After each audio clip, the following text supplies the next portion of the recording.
자, 최근에 코스피에 대한 열기가 정말 엄청난데, 그런데 가장 최근엔 또 은근슬쩍 무서운 뉴스들이 하나둘씩 들려오고 있죠. 외인이 올해 들어서 벌써 100조나 코스피를 팔아 제꼈다더라. 와, 100조 원? 진짜 이런 추세는 정말 역대급인 게, 금융위기나 코로나 때도 이것보다 한참 안 됐다고 하죠. 그럼 이렇게 외국인이 올해 들어서 100조 원을 팔았는데 그 돈을 누가 다 받아주고 있나 궁금해서 봤더니, 야, 개인이 70조 원을 넘게 끄떡없이 쭉 사면서 코스피를 말아 올리고 있죠. 외국인이 이렇게 파는데 이걸 또 말아 올려? 4월 말부터 5월까지 딱 한 달 동안 개인이 코스피를 40조 원 샀다는 거잖아요. 와, 돈도 많다, 그죠? 우리나라에 증권 계좌가 약 1,500만 개가 있다고 하는데, 중복을 제외하지 않더라도 중복 계좌, 휴면 계좌 이런 거 싹 다 생각 안 하고 한순 계산해봐도 개인이 최근 한 달 동안 1인당 300만 원씩 코스피를 샀다는 거 아니야. 개인들 돈 진짜 많다, 그런 생각이 안 들 수가 없는데, 그런데 또 한편에선 지금까지 개인이 외국인들보다 한국 주식에서 돈을 잘 벌었던 적이 있나? 얘네들 뭔가 더 잘 아는 거 아니야? 그런 겁이 드시는 분들이 계실 수 있잖아요. 그래서 저 오늘 흑우가 한번 재미난 주제를 가져와 봤는데, 결론부터 말씀드리자면 외국인 중에서도 가장 학벌 좋고 똑똑하다는 그런 사람들조차도 주식의 앞날을 예측하는 건 정말로 쉽지가 않다. 자, 1년 반 전에 있었던 자그마치 모건 스탠리가 발간한 SK 하이닉스 주가 예측에 대한 보고서였습니다. 야, 근데 보통 애널리스트들이 주가 보고서 쓸 때는 스트롱 바이 거의 8, 90%가 이런 거 아닌가요? 적극 매수 완전 추천합니다, 그런 애널리스트 리포트들만 봤었는데, 이건 제목부터 심상치가 않았죠. SK 하이닉스 반도체 겨울이 다가온다. 이야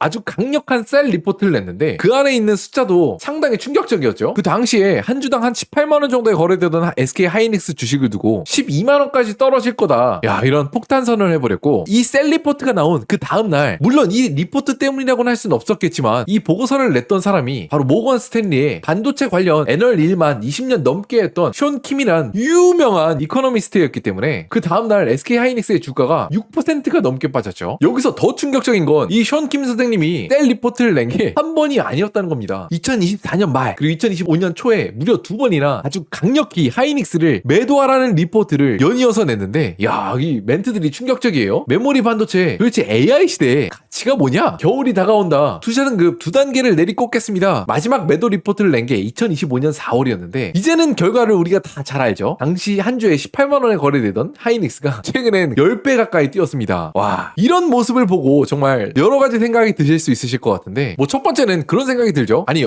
어떻게 20년을 넘게 본 업계의 전문가라는 이코노미스트가 말도 안 되는 억측을 이렇게 강한 워딩까지 주워가면서 할 수가 있냐? 그 정도면 진짜 모건 스탠리 리서치 부서에서 잘려야 되는 거 아니야? 네, 아직 잘 다니고 계시다고 하고요. 또 이런 생각을 하실 수 있어요. 야, 모건 스탠리 걔네들 틀리는 거 일부러 틀리는 거야. 매도 리포트, 셀 리포트, 자기들 이름을 이용해서 시장에 패닉을 왕창 준 다음에 걔네들이 18만 원 하던 주식 뭐 14만 원, 13만 원에 왕창 싸게 투자회사들이 가져간 거 아니냐? 그런데 그런 의견에 이렇게 말씀하시는 분들이 계시죠. 야, 세상이 어느 때인데 귀신 신하나 까먹는 판타지 소설 쓰고 앉아있냐? 요즘 규제가 얼마나 심하고 그런 거 한 번 걸리면 얼마나 큰 철퇴를 맞는데 너 차이니스 월 몰라? 요즘엔 그런 금융회사에선 애널리스트하고 트레이딩 부서하고 메신저도 한마디로 주고받지도 못하고 사석에서도 밥도 못 먹게 한다, 어디 뭐 쌍팔년도 얘기하니? 네, 저도 그렇게 생각을 했었는데요. 근데 이게 참 공교롭죠. 2024년 9월 모건 스탠리가 SK 하이닉스와 메모리 반도체의 겨울이 온다, 바로 그 이틀 전 모건 스탠리 서울 지점에서 SK 하이닉스 주식 약 101만 주가 대량 매도된 것을 포착했다. 아니, 진짜 설마 했는데 어떻게 이런 일이 있을 수가 있어요? 그리고 실제로 당시 리포트가 나간 직후에 유례없이 강한 어조로 이 주식 사세요, 강력 추천드립니다, 그런 애널리스트 리포트들만 보다가 이렇게 위기론을 펼치는 리포트가 나오니까 얼마나 기사거리가 되게 좋아요. 중앙일보, 한국경제 이런 거 할 거 없이 전 언론에 덮이다시피 해서 이렇게 강력한 언론바를 받아서 주가가 6%가 넘게 빠졌다고 하죠. 다들 아시다시피 그 이후로는 10배 가까이 올랐는데, 이 셀 리포트를 보기 이전까지 5년, 10년 존버를 하시다가 모건 스탠리에서 이렇게 저명한 이코노미스트가 이렇게 위험하다 얘기하는데 이쯤 하면 됐다, 이제 팔자, 그렇게 해서 나온 사람이 있으면 진짜 얼마나 억울해. 누가 보상을 해줄 거야? 아, 물론 금감원에서 나서서 이거를 정말 세밀하고 엄밀하게 따져봤다고 해요. 아니, 뭐 동네 리딩방 사장도 안 할 것 같은 이런 허접스러운 선행 매매 기법을 모건 스탠리가 했을까? 그때 당시 많은 사람들은 반신반의하기도 했는데, 팅실은 이렇습니다 하면서 나온 조사 결과가, 아, 이거는요 모건 스탠리가 직접 SK 하이닉스 주식을 사거나 판 게 아니라 그냥 이거랑 다른 기관 투자자가 매도하려는 거를 단순히 수수료를 받고 대행해준 거다. 리서치 부서랑 증권 부서랑 이 브로커리지 부서랑 아예 하는 일도 다르고 서로 이런 일이 있었던 것도 몰랐다. 그런 발표를 하게 됐는데